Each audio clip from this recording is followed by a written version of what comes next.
सूरज, तुला गेम समजायला जेवढा वेळ लागला त्याच्यापेक्षा जास्त वेळ आम्हा प्रेक्षकांना तुला समजायला लागला.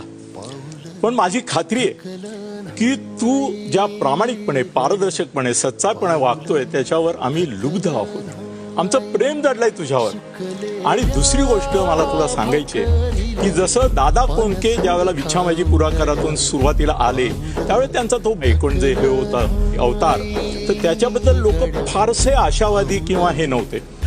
पण त्याच दादा कोंडकेंनी आपलं वर्चस्व किती सिल्वर ज्युबिली सिनेमे देऊन सिद्ध केलं. मला तुझ्यामध्ये सूरज उद्या दादा कोंडके दिसतो. मी जर पिक्चर काढला तर त्यात माझा हिरो तू असेल आणि हिरोईन तुझ्या चॉईसनी मला घ्यावी लागेल. पण एक सांगतो तुला की प्रेमाला लायक आहेस. पण अजून बी माग राहीना.